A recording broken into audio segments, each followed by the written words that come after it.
Boa noite, queridos alunos. Eu sou a professora Fernanda Carvalho e inicio hoje a nossa segunda videoaula de Projeto Integrador.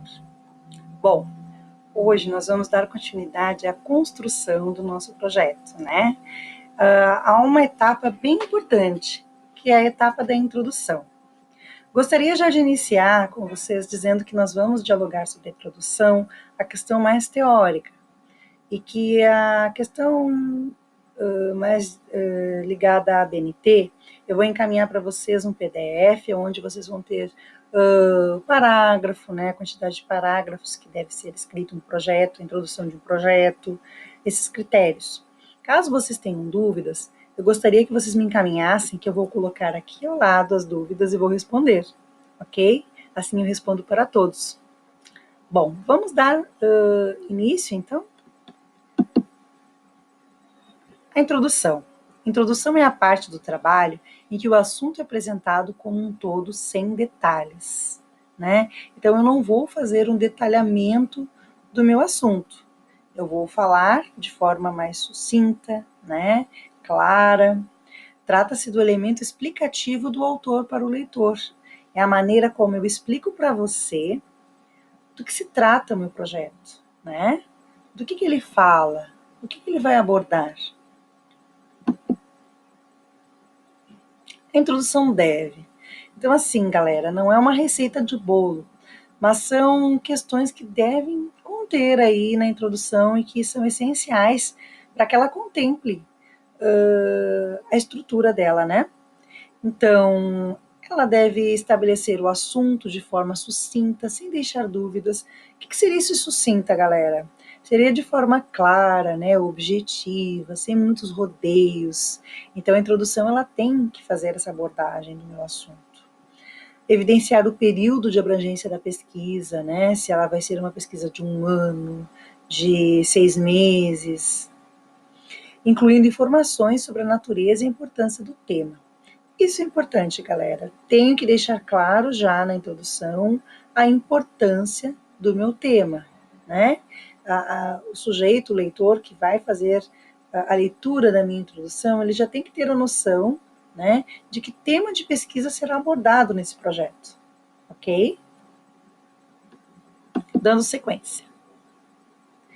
Indicar os objetivos, a finalidade e a justificativa do trabalho. Claro que, como já foi dito, de forma sucinta, né, de forma mais direta, sem muitos detalhes, porque isso vai ser feito depois nas outras etapas. Mas é importante nós já deixarmos claro as nossas intenções, né, a nossa intencionalidade nesse projeto. Destacar os tópicos principais do texto, dando o roteiro ou a ordem de exposição, exceto os resultados obtidos. Então, eu não posso colocar os meus resultados obtidos justamente porque eu tenho que ser direta, objetiva, e porque também eu tenho que dar uma certa curiosidade no meu leitor, né? Ao mesmo tempo em que eu devo instigar ele a querer ler o meu projeto, eu também devo instigar essa curiosidade, essa vontade dele de realizar essa leitura, ok?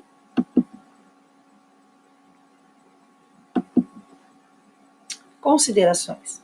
Essas considerações, na hora que vocês sentarem para escrever, começarem a produzir a introdução, elas são importantes.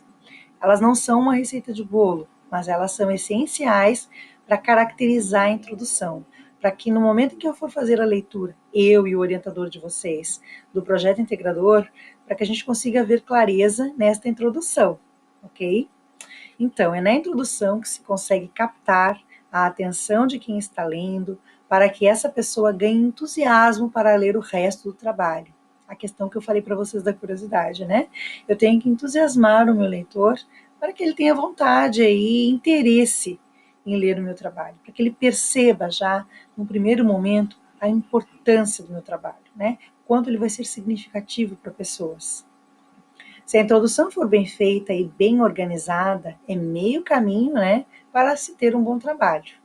Então, o restante do projeto integrador que vocês vão escrever, ele vai ser aí a questão do que vocês já abordaram na introdução, só que de forma mais detalhada, correto? Por isso que a gente coloca aqui é meio caminho, porque aí vocês já vão ter uma organização do que vocês pretendem abordar, do que vocês pretendem trazer aí, né, para discussão. Através de um texto curto, mas muito bem organizado, se tem que explicar quais os objetivos e argumentos que você vai usar ao longo do desenvolvimento do seu projeto.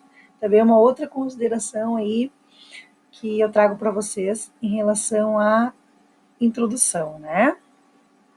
A questão dos argumentos. Por que eu coloco a questão dos argumentos nessa fala, né, nesse trecho? Porque os argumentos, eles são aquilo que vai sustentar a introdução de vocês, que vai trazer para nós, professores, leitores do projeto de vocês, a importância desse projeto, né? É justamente isto, os argumentos utilizados, tá?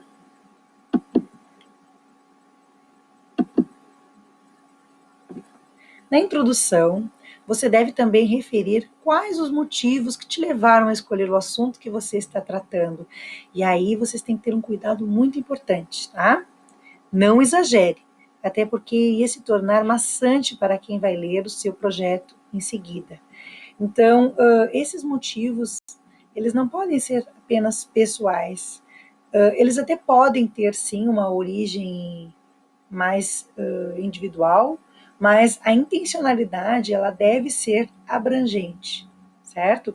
Então eu preciso escolher um assunto do qual, como eu já disse anteriormente em outro vídeo e neste, que tenha sim uma importância, né, social, uma importância para um determinado grupo, que mude, que ajude, que auxilie a realidade de outras pessoas. Então, no momento em que eu vou trazer aqui os motivos que me levaram a escolher, é importante que isto esteja ali bem claro, correto? E aí, claro que dentro desse contexto pode sim ter algumas questões aí mais de cunho pessoal, alguma observação, como por exemplo, quando eu trago a importância da leitura no Proeja. Eu posso dialogar um pouquinho brevemente na introdução, que o que me moveu a pesquisar isso foi justamente as dificuldades que eu, enquanto aluna do Proeja, tenho ao levar livros para fazer leituras em casa e não consigo, e etc, etc, né? Então, eu estou partindo de algo pessoal, mas na problematização eu vou trazer isso para a abrangência, né? Para todos. Eu vou dialogar sobre a dificuldade dos alunos. E aí, para sustentar isso ao longo do projeto, eu faço o que, galera? Eu faço entrevistas, eu faço pesquisa de campo, né?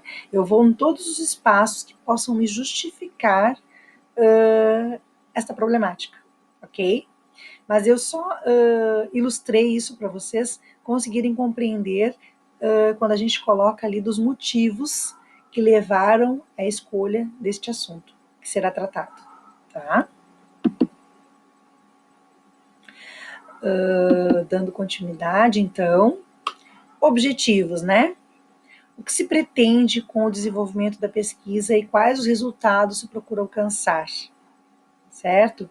Então, esses objetivos eles devem constar lá na introdução também. A justificativa, uma justificativa breve, porque vocês vão ter um capítulo de justificativa para escrever. Então, mas na introdução já deve conter ali uma breve justificativa, né? Que consiste na apresentação das razões de ordem teórica ou prática que justificam a realização da pesquisa, né?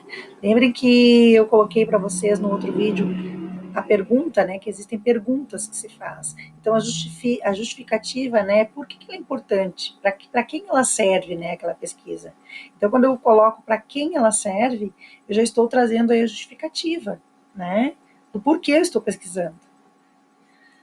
Delimitação é a restrição do campo de interesse, que eu já trouxe para vocês antes também a explicação, né, quando a gente trabalhou lá na primeira aula o tema, eu dei o exemplo, então, da leitura, né? Quando eu abordo a questão da leitura, da importância da leitura, e quando eu delimito isso dentro do PROEJA, e quando eu delimito mais ainda, quando eu abordo a problemática da leitura no PROEJA do IFC Campus Camboriú. Galera, espero que vocês tenham compreendido com clareza, então, a importância da introdução, né? O processo de escrita, ele é um processo que ele nos exige estudo, ele nos exige prática, e essa prática é realmente sentar e escrever. Então, para que vocês consigam desenvolver uma introdução, vocês de fato vão precisar sentar e escrever, né?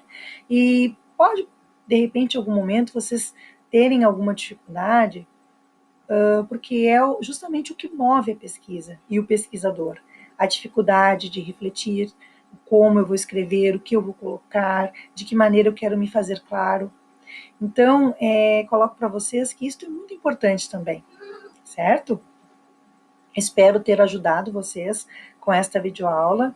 Vou encaminhar para vocês em PDF a parte mais técnica da introdução, né? Quantos parágrafos ela deve conter.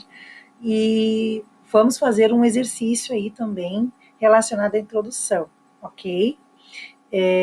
Gostaria que vocês, aquele tema que eu propus, o tema de pesquisa para vocês na primeira aula, né, na aula 1, eu gostaria que vocês fizessem uma breve introdução, certo? Dessa delimitação de tema. Vocês fizessem uma breve introdução e me enviassem. Eu vou escolher uma ou duas, né? Porque talvez eu não consiga trabalhar a de todos, mas para a gente fazer a leitura na íntegra e conseguir enxergar ali alguns tópicos relacionados ao número de parágrafo, se ela contempla, né, justificativa, a importância daquele tema ser abordado, se traz elementos que vão ser trabalhados no texto como um todo de forma mais objetiva e enxuta, ok? Então, ficamos com esta tarefa, né, de vocês desenvolverem apenas a introdução. Podem me enviar também por WhatsApp, ou podem, se quiser, fazer escrito e me encaminhar pelo Instagram, marca lá o meu Instagram, que eu faço o print e colo aqui, nesta tela, né, aqui ao lado, né, junto com essas imagens, para vocês, e aí a gente faz a leitura juntos. E eu penso que assim a nossa aula vai ficar bem dinâmica, porque a participação de vocês é essencial. Quando eu estou aqui explicando esse conteúdo para vocês, é como se vocês realmente estivessem aqui comigo, ok? Então, um beijo para vocês, tenham uma ótima noite. Ignorem a latida do cachorro.